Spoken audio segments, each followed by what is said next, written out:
So we're stopping by the wonderfully designed three-ring offices here in San Francisco, but we're not going to talk to three rings, at least not in this interview, but in a secret room behind this bookshelf, they've stashed another developer. So we thought we'd see what they're up to. Right, let's get inside. So, what developers are they hiding in the secret room? They're hiding an Icelandic developer called Gogogic, and I have no recollection of how we ended up in the secret room, but here we are. It was the director's choice, I think. So let's talk Godsrule. I mean, you have a history of creating these kind of games. What is Godsrule to you, and what do you want to achieve with it? Well, you're absolutely right. We have a history of creating these kind of games. So Gumi and I, we founded. We were both co-founders of the company. So yeah. We founded it back in 2006, and our interest has always been in creating these. Well, mid-core would be a term that is used today. It wasn't used when we were starting out, but accessible experiences to players that can blend both hardcore gameplay and social aspects. And I think that Godsrule is a perfect example of a game like that, where we've created a world that is very accessible. It's accessible both from a browser on a PC or from a tablet, and people can actually play with each other across the platforms or move seamlessly between the platforms. And it's a build and battle game. And what we've done is we've added an RTS element to the battle system, so you actually are required, or you're depending on your skill when you're battling other players. So it's not just a game of statistics, it's a game of real skill. Yeah, absolutely, it's all about the skill and strategy. Yeah. Can you talk us through a little bit about the world of Godsrule? World of Godsrule. Well, the backstory tells it's actually based on loosely based on the Old Norse mythology. So we have there's this perpetual war between these two factions of gods, and the player has to choose one of the factions. And loosely, it's humans in one faction and these creatures in the other. So giants, trolls, and demons. So the player has to select which fits him the most. And as I said, there's this perpetual war. So the war is always going on, and that ties into the world of Godsrule. And there are these territories which the players are trying to capture and control. So I assume you're not since you are from Iceland, you're not really treating it like, say, the way Marvel treats Thor and that sort of thing. So what even though it's loosely based, what kind of angle are you taking on it? That's a fantastic question. So a few years back, we did an interesting thing. We actually brought an MMO into Facebook. So when everybody else was creating these highly casual, social games, basically, we dropped an MMO into Facebook that was highly based on Viking lore, with no horns on the helmet, everything historically accurate, and it turned out that we had a great audience for that game, but it was really a niche audience. And at the end of the day, when we developed Godsrule, we went through a big process of how we could adapt the Norse mythology and sagas to something that was more accessible to a bigger audience. And like you've heard me speak or heard us talk, accessibility is a big thing for our studio. So accessibility in how we approach the stories we're telling is also a big thing. So yes, you will find horns on helmets in Godsrule, but at the same time, if you look closely, a lot of the lore behind Norse mythology is still there. For instance, there's talk of the tree of life and how that kind of ties into what you're doing in the game. So there are quite a few bits in there. Because I think Norse mythology in video games has sort of a wretched past, I would almost say, because we have these infamous stories of how Nintendo didn't want to have any of those kind of games on their systems in the early 80s and so on and so forth. But these days, Vikings seems to be very popular. Yeah, well, that's absolutely true.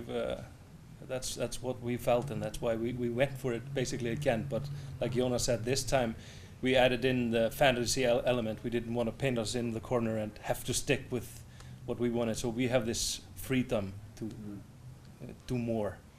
Yeah, and I think to an extent it was a matter of reapproaching the whole thing. And high fantasy is largely based on Norse mythology in the first place. So even if you look at the works of Tolkien, I mean, they were hugely influenced by our sagas and our myths. So why not do the opposite? Why not adapt high fantasy to Norse mythology again, rolling it around a second time? So, how do you approach story in a game like this? Because you say accessibility, sort of wanting to keep it simple and make sure that people can have shorter play sessions, that sort of thing. How do you still sort of maintain that sort of the narrative and make sure that people get a deep experience from the narrative? That's a great question. I think that's a very delicate balance, and I think that this is a game that's in development. It will be in development as long as it has a good player base. So I think that in terms of how much of the story we inject will be based on the demands of that player base. The backstory is well worked out. We have a lot of material, but I think that how much of it we inject into the world will largely depend on what players like us to do. And speaking of that, it's an ongoing process. You really don't have a final date, but can you tell us a little bit where you're at now with Godsrule and what's happening at the moment? Well, now, what? How should we put it?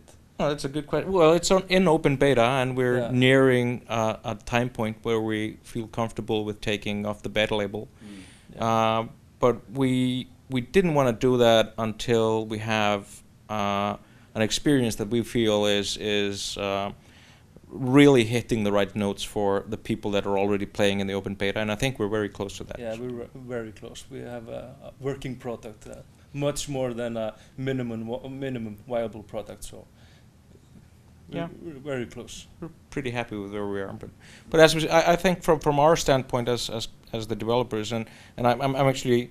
It's very good to be working with a publisher that feels the same way, is that we absolutely don't want to remove the beta label until we think the product is polished enough to be there.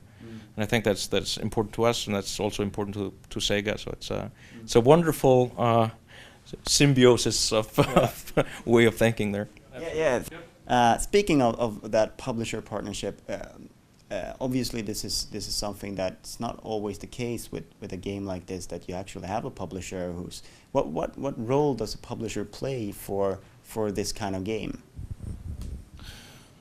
Well, so we've been doing this for quite a while, and we've self-published a number of titles. We've worked with publishers on different titles.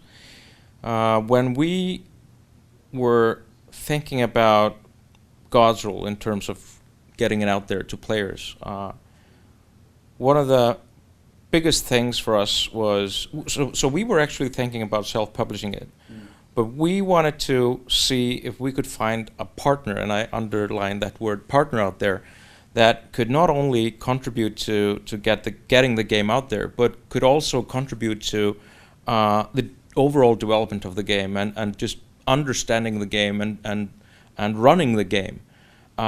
Because when all is said and done, we're a developer, we're a development studio, and we have, we care about the game we're making, and we care about how it works, and we care about the people that are playing it. But there's also another end to that, and that's, you need the infrastructure to be able to listen to the players and to get the word out of what we're doing to the players and all that. And you can do that yourself, or you can try to find a good partner. And I think we looked for a good partner for more than 9 months.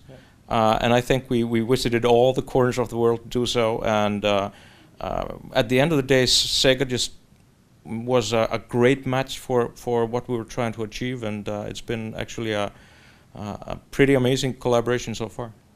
All right. To finish off, just a general question, and I hope you both can sort of dive into it. So this space has been booming, obviously, the last few years. Where do you see this kind of game in say 5 years, and sort of, because we're starting to see this sort of merger of different platforms, and of course this is a platform agnostic game in that sense. Where do you see this genre moving ahead, say 5 years from now? Wow, if we had That's an excellent question, really. If we had the answer to that, Yeah. we'd be billionaires. Yes, really. Be there now. Yeah. No, I mean, it's a great question, and it's a tough question, and it's obviously a question that probably everybody in this industry has thought about. It's like I said, from our perspective, it's all about accessibility. That's what we're trying to achieve in kind of all levels of the game we've made in Godsrule. And that's kind of the bet we're making, that accessibility will be kind of the key element moving forward. Yep, I agree completely. Jónas just nailed it. Woohoo! Thank you very much for your time. Thank you, guys. Thank you, guys.